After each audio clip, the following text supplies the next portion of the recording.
നീ എൻ സർഗ സൗന്ദര്യമേ, നീ എൻ സത്യസംഗീതമേ, നിന്റെ സങ്കീർത്തനം സങ്കീർത്തനം ഓരോ ഈണങ്ങളിൽ പാടുവാൻ നീ തീർത്ത മൺവീണ ഞാൻ. നീ എൻ സർഗ സൗന്ദര്യമേ.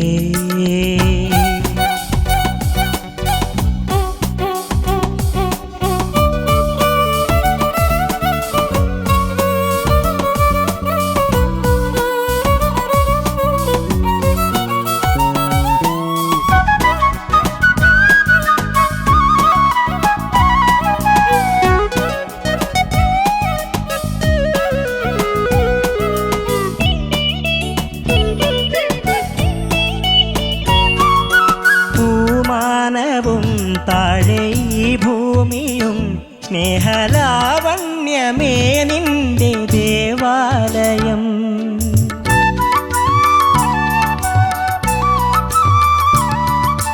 പൂമാനവും താഴെ ഈ ഭൂമിയും സ്നേഹലാവണ്യമേ നിന്റെ ദേവാലയം. ഗോപുരം നീളെ 1000 ദീപം ഉരുകി ഉരുകി മെഴുകു തിരികെ ചാർത്തും മധുരമൊഴികൾ കിളികൾ അതിനെ വാഴ്ത്തും. എല്ലേ ഞാനും കൂടെ പാടുന്നു നീ എൻ സർഗ സൗന്ദര്യമേ, നീ എൻ സത്യസംഗീതമേ.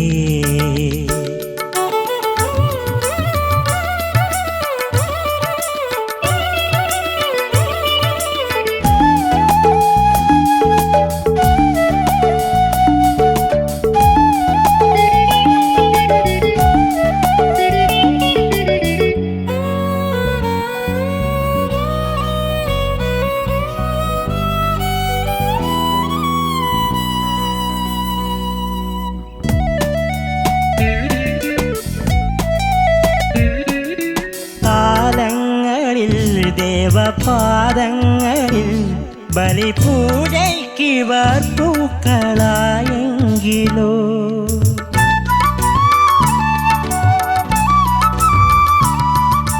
കാലങ്ങളിൽ ദേവപാദങ്ങളിൽ ബലിപൂജയ്ക്കിവർ പൂക്കളായെങ്കിലോ, ഗോപുരം നീളെ 1000 ജന്മം നെറുകിലിരിയ തുകിന കണിക ചാർത്തി തൊഴുതു തൊഴുതു തരളമിഴിക ചിമ്മിപ്പൂവിൻ ജീവൻ തേടും സ്നേഹം നീ. നീ എൻ സർഗ സൗന്ദര്യമേ, നീ എൻ സത്യസംഗീതമേ, നിന്റെ സങ്കീർത്തനം സങ്കീർത്തനം ഓരോ ഈണങ്ങളിൽ പാടുവാൻ നീ തീർത്ത മൺവീണ ഞാൻ.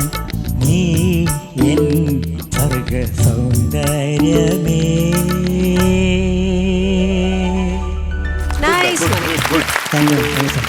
സഞ്ജയ്, അടിപൊളി സോങ് സെലക്ഷൻ.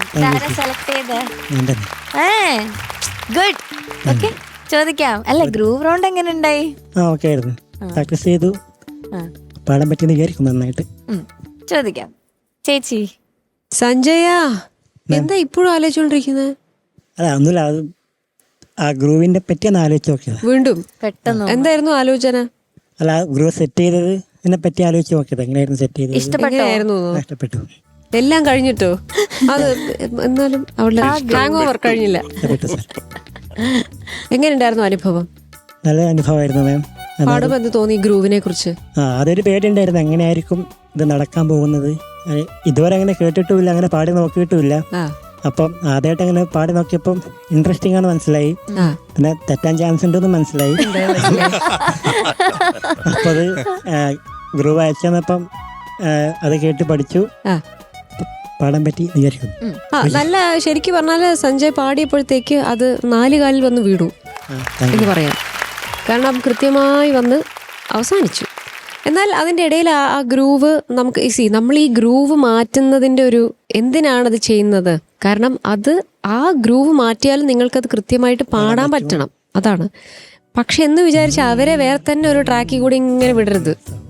ഞാൻ ഒരു ട്രാക്കിലെ കൂടി അവർ വേറെ ട്രാക്കിലെ കൂടി അങ്ങനെ പോകുന്നതിനേക്കാളും കുറച്ചൊന്ന് ബ്ലെൻഡ് ആവാമായിരുന്നു എന്ന് എനിക്ക് തോന്നി.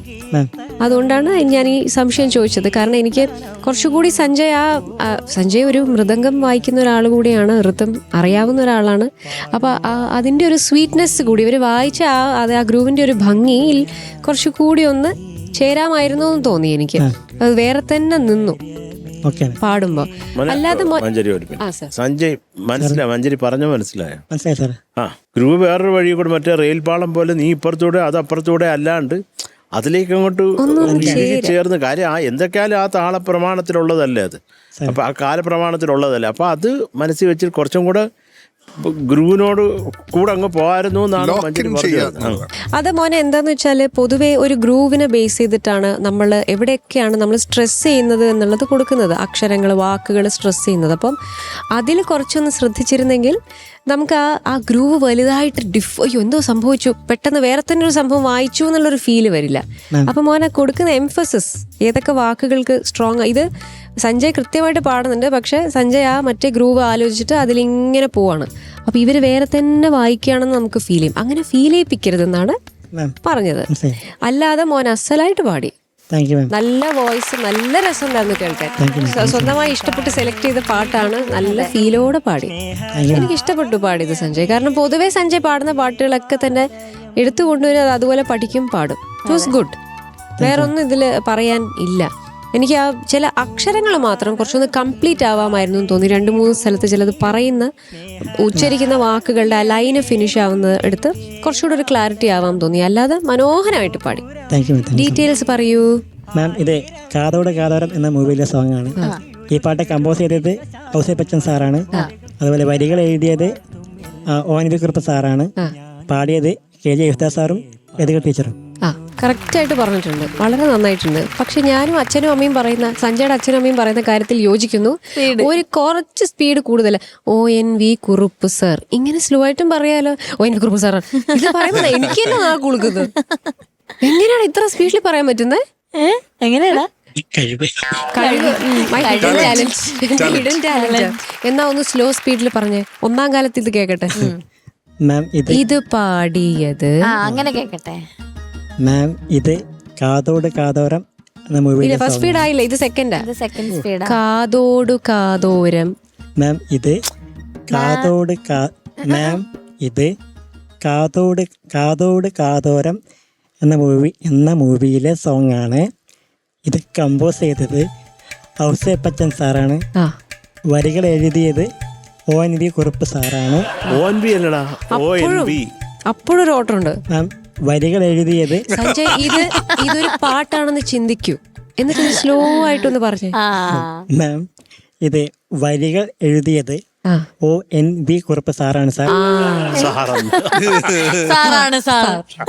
അതാണ് സാർ. അതുപോലെ പാടിയത് KJ യേശുദാസ് സാറും ലതിക ടീച്ചറും. എന്തായാലും അച്ഛനും അമ്മയോടും ഞാൻ പറഞ്ഞിട്ടുണ്ട്, ചോദിച്ചിട്ടുണ്ട്. ഞാൻ കൃത്യമായിട്ട് പതുക്കെ പറയാൻ പറഞ്ഞിട്ടുണ്ട്. ആ കംപ്ലൈന്റ് തീർന്നു. ഓക്കെ, ഇനി കുറച്ച് പതുക്കെ പറയാൻ ഞങ്ങൾക്ക് മനസ്സിലാവണ്ടേ? ഓക്കെ, സോറി ഒന്നും വേണ്ടടാ, ചുമ്മാ പറഞ്ഞതാ. അസലായിട്ട് പാടി. God bless you. Thank you ചേച്ചി. വണക്കം സഞ്ജയ്. അതാണ് 1ാം കാലം. സുഖമാണോ? സുഖമാണ് സാർ. ഒട്ടും കുറവില്ല ചക്കരെ. നന്നായിട്ട് പാടിയടാ, നന്നായിട്ട് പാടി. അല്ല, ഈ പറഞ്ഞ ഒരു ആ ഗ്രൂപ്പ് വന്നപ്പോൾ നിന്റെ മുഖഭാവം വേറെ ആയിരുന്നു. അപ്പൊ അതൊന്ന് മാറ്റി. കാര്യം നീ ഒരു എന്താ പറയുക, ഒരു മൃദംഗിസ്റ്റും കൂടെ ആയതുകൊണ്ടാണ് ഇവര് കുറേയും കൂടെ അത് അങ്ങനെ ആക്കിയത്. നിനക്കിട്ട് ചെറിയൊരു പണി ആയിക്കോട്ടെ എന്ന് പാച്ചു എൻ്റെ അടുത്ത് എപ്പോഴും ഫോൺ ചെയ്യുമ്പോൾ പറയും, അവനിട്ടൊരു പണി കൊടുക്കണം സാറേ, കൊടുക്കണം. കുറെ നാളെ അവരുടെ ആഗ്രഹം. ഈഗോ ക്ലാഷാ. അതെ. ഇനി ഒരു ദിവസം നമ്മുടെ പാച്ചു പാടും. അതെ, സഞ്ജയ് വായിക്കും. അതെ, ഇത്രേ ഉള്ളൂ, കഴിഞ്ഞു. പാച്ചു ചേട്ടാ റെഡിയാണോ? Of course. ഇല്ലാന്ന് ചക്കരെ എടാ നിന്റെ ആ ലോ പോർഷനാണ് എനിക്ക് അത്രയ്ക്ക് അങ്ങോട്ട് ഒരു സുഖമല്ലാതിരുന്നത്. എന്ത് പറ്റി? തൊണ്ടയടപ്പുണ്ടോ? ലൈറ്റ് ആയിട്ടുണ്ട് സാർ. ചെറിയ തോതിൽ. ഓക്കെ, നമുക്ക് അതൊന്ന് പാടിയാലോ? നീ എൻ സർഗ സൗന്ദര്യമേ, നീ എൻ സത്യസംഗീതമേ. മോനെ അത് ശബ്ദം അടപ്പുള്ളതുകൊണ്ടാണ് അതിനൊരു പ്രസൻസ് ഇല്ലാത്തത്. സാർ. കുഴപ്പമില്ല, ഇപ്പൊ നന്നായിട്ട് തന്നെ പാടി കേട്ടോ. Thanks sir. അതുപോലെ ഈ മധുര മൊഴികൾ കിളികൾ അതൊന്ന് പാടാമോ? മധുര മൊഴികൾ കിളികൾ അതിനെ വാഴ്ത്തും മെല്ലെ, അതിനെ വാഴ്ത്തും മെല്ലെ മെല്ലെ. സാർ ഒന്ന് പറഞ്ഞോട്ടെ സാർ. ആ സാർ ദാസരാജിൽ അങ്ങനെ പാടിയപോലെ കേട്ടോ, അതുകൊണ്ട് അങ്ങനെ പാടി. എടാ എന്റെ മനസ്സിൽ ഇതാടാ കിടക്കുന്നത്. Okay sir. ഞാനതേ പറയുന്നത്. ആ മെല്ലെ മെല്ലെ. മെല്ലെ. ആ ഇതാണ് കേട്ടത് കിടക്കുന്നത്. നീ പാടിയത് എനിക്ക് എങ്ങ് കേട്ടതായിട്ട് തോന്നിയില്ല. Sorry sir. അത് കുഴപ്പമില്ല. അത് ചിലപ്പോൾ അങ്ങനെ ഉണ്ടാവും നമ്മുടെ മനസ്സിലൊക്കെ. ചിലപ്പോൾ ലൈവ് ദാസേട്ടൻ പാടിയ കേട്ടിട്ടൊക്കെ ആയിരിക്കും നമ്മുടെ മനസ്സിൽ അതിങ്ങനെ കിടക്കും. അത് നമ്മുടെ തെറ്റല്ല. അത് ഒന്ന് പാടാമോ സഞ്ജയ്? അത് മധുര മധുര മൊഴികൾ കിളികൾ അതിനെ വാഴ്ത്തും മെല്ലെ. അത് നല്ലതാ, അത് നല്ലതാണ്. പക്ഷെ എന്റെ മനസ്സിൽ കിടക്കുന്ന മറ്റേ മെല്ലെ മെല്ലെ ഞാനും കൂടെ പാടുന്നു നീ. കവറാണോ ഇത് പാടിയത്? നീ അല്ലല്ലോ. നല്ല സാർ. അതേ ഉള്ളടാ, വേറൊന്നുമില്ല. വേറെയൊക്കെ നന്നായിട്ട് തന്നെ പാടി. നന്നായിട്ട്. ഈ ലോ പോർഷൻ എൻ്റെ ശബ്ദത്തിനൊരു അടപ്പുള്ളത് കൊണ്ട് ഒരു ഗുമ്മായില്ല. പക്ഷെ ബാക്കിയൊക്കെ നന്നായിട്ട് തന്നെ പാടി. അപ്പം എനിക്ക് ഓർക്കസ്ട്രക്കാരടുത്തൊരു റിക്വസ്റ്റ് ഉണ്ട്. അത് ഞാനിത് ഇപ്പോൾ ഷാനും കൂടെ സംസാരിച്ച് കഴിഞ്ഞിട്ട് പറയാം. ഓക്കെ, എന്തോ പണി വരുന്നുണ്ട്. ഷാനിക, ഓക്കെ, ഗ്രൂവ് റൗണ്ടിനെ കുറിച്ചുള്ള അഭിപ്രായം പാച്ചുവിനോട് നമുക്ക് ചോദിക്കാം. അതെ, ഞാൻ ഓൾറെഡി നേരത്തെ പറഞ്ഞു, അത് ഒറിജിനൽ പാട്ടിന് ബുദ്ധിമുട്ടുണ്ടാക്കാത്ത രീതിയിൽ വേറെ അതുമായിട്ട് യാതൊരു ബന്ധവുമില്ലാത്ത ഒരു പാറ്റേൺ സെറ്റ് ചെയ്യണം എന്നുള്ള ഒരു ഇൻസ്ട്രക്ഷനാണ് എനിക്ക് ഉണ്ടായിരുന്നത്. അല്ല, നല്ല ഇൻട്രസ്റ്റിംഗ് ആയിരുന്നു. എനിക്ക് അത് മാത്രം ഒന്ന് കേൾക്കണമെന്ന് തോന്നി, അതേ ഉള്ളൂ. ഒന്നുമില്ല. അതാണ് ഞാൻ പറയാനുള്ളത്. നല്ല ഇൻട്രസ്റ്റിംഗ് പാറ്റേൺ ആയിരുന്നു അത്. ആക്ച്വലി അത് നല്ല രസമുണ്ടായിരുന്നു പാച്ചു. പക്ഷെ നമ്മുടെ ചാലഞ്ച് എന്തായിരുന്നു? അത് കറക്റ്റ് പാടുക, ആ ഗ്രൂവ് ചേഞ്ചിന് ലോക്കായിട്ട് തന്നെ പോണം എന്നുള്ളതാണ്. അത് എനിക്കൊന്ന് ആ ഒരു അനുപല്ലവി എത്തിയിട്ട് ആ ഗ്രൂവ് ചേഞ്ച് വന്നപ്പോൾ അത് ആക്ച്വലി സഞ്ജയുടെ ബോഡി ലാംഗ്വേജ് തന്നെ മാറി. ഒന്ന് ഡിസ്റ്റർബ്ഡ് ആയ പോലെ ഒന്ന് ഫീൽ ചെയ്തു എനിക്ക്. ആ ഒരു ഗ്രൂവിന്റെ ഒരു സംഭവം പിന്നെ ലോ എൻഡ് പോർഷനുമാണ് കാര്യമായിട്ട് ഫീൽ ചെയ്ത ഒരു മാറ്റം. ചിലപ്പോൾ ഒരു പൊടിക്ക് ഒരു ഹാഫ് നോട്ട് വല്ലതും കൂട്ടിയായിരുന്നെങ്കിലോ എന്ന് വരെ ഞാൻ ആലോചിച്ചു. നമുക്ക് അത് പറ്റുമെങ്കിൽ വേണമെങ്കിൽ ഒന്ന് ട്രൈ ചെയ്യാം. വേണോ? ഇതിൽ അങ്ങനെ ഭയങ്കര എക്സ്ട്രീം ഹൈ പോർഷൻസ് വരുന്നുണ്ടോ? സൗണ്ട് വരാം, അത് ഒതുക്കാനാവുന്നില്ല. അതുകൊണ്ട് ഞാൻ കൂട്ടാൻ, അതുകൊണ്ടാണ് ഇതിൽ സ്റ്റിക്ക് ഓൺ ചെയ്തത്. Okay, fine. അപ്പം എനിക്ക് അങ്ങനെ ഒന്ന് തോന്നി. കാരണം എക്സ്ട്രീം ലോ വരുമ്പോൾ ക്ലാരിറ്റിയുടെ പ്രശ്നം വരുന്നുണ്ട്. ഇപ്പം പാടുമ്പോൾ നമുക്ക് മനസ്സിലാകുന്നുണ്ട്. പക്ഷെ കാരണം മിനിമൽ ഓർക്കസ്ട്രയാണ്, കീസ് മാത്രമല്ലേ ഉള്ളൂ. അപ്പം അത് ആ ഏരിയ ഒക്കെ നമ്മൾ ഇനി ഒന്ന് പ്രോപ്പറായിട്ടൊന്ന് മാനേജ് ചെയ്യണം. Okay, trivia time. എന്താണ് കാതോട് കാതോരം എന്ന സിനിമയുടെ ഏറ്റവും വലിയൊരു പ്രത്യേകത? അത് ഞാൻ കണ്ടിട്ടില്ല എന്നുള്ളതാണ് അതിന്റെ ഒരു പ്രത്യേകത. കഥാ സാറേ സാറേ കണ്ടിട്ടുണ്ട് സാറേ. കണ്ടിട്ടുണ്ടോ? കണ്ടിട്ടുണ്ട്, കുറച്ചൊക്കെ കണ്ടിട്ടുണ്ട്. കുറച്ചൊക്കെ അതെങ്ങനെയാണ് ഒരു സിനിമ കുറച്ചൊക്കെ നമുക്ക് ടി വി നോക്കുമ്പോ പെട്ടെന്ന് കാതോട് കഥ ചിലപ്പോ കുറച്ച് സമയം ഇരുന്ന് കാണും, പിന്നെ മാറ്റും. അങ്ങനെ കണ്ടത് സാറേ. എന്തുകൊണ്ടാണ് മാറ്റുന്നത്? ഇഷ്ടമില്ലാത്തോണ്ടാണോ? ഇഷ്ടമല്ലാത്തോണ്ടല്ല, അത്രേ കാണാൻ ഞാൻ മാറ്റും. അത്രേ കാണാൻ പറ്റിയിട്ടുണ്ട്. അത്രേ കാണാൻ പറ്റിയിട്ടുള്ളൂ. ഓക്കെ, ഈ സിനിമയുടെ ഏറ്റവും വലിയ പ്രത്യേകത എന്ന് പറയുന്നത് ഔസേപ്പച്ചൻ എന്ന് പറയുന്ന മ്യൂസിക് ഡയറക്ടർ ലോഞ്ച് ചെയ്ത ഒരു സിനിമയാണ്. ആസ് എ മ്യൂസിക് ഡയറക്ടർ പാട്ടുകൾ, സ്കോർ എല്ലാം ചെയ്തിട്ടുണ്ട്. അദ്ദേഹം അതിന് മുന്നേ 2 പടം സ്കോർ ചെയ്തിട്ടുണ്ട്. പക്ഷെ അത് ബാക്ക്ഗ്രൗണ്ട് സ്കോർ ആയിരുന്നു. ഇത് പാട്ടുകൾ, ഇതിലുള്ള മറ്റു പാട്ടുകൾ അറിയാമോ?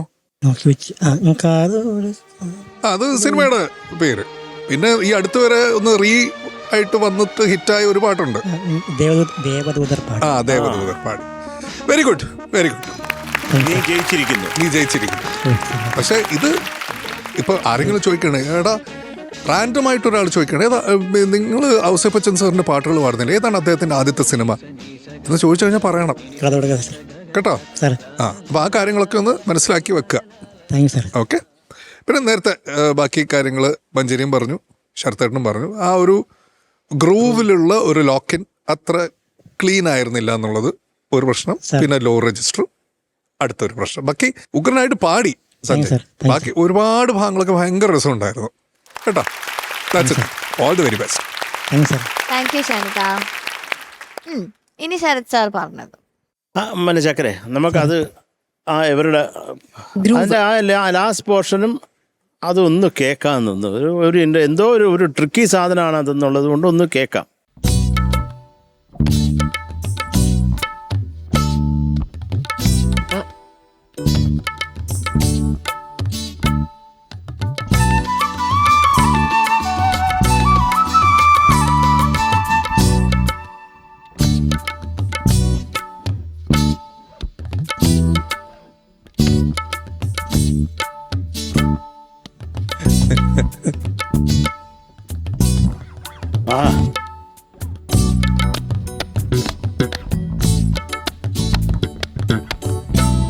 ആ അയ്യോ പാറു ഇത് അവര് സ്വയം ഭാര്യ കേട്ടിട്ടുണ്ട്. അതായത് ഇപ്പൊ നമ്മള് കണ്ടത്.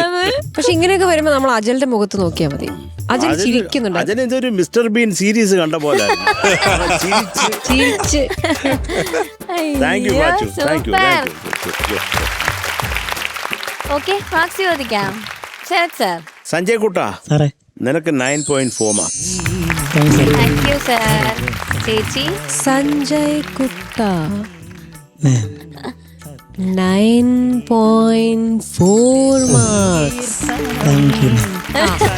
സന്തോഷം. താങ്ക് യു ചേച്ചി. Shanika. Okay, all the best. Thanks sir. Thank you Shanika. Okay, so total 18.8.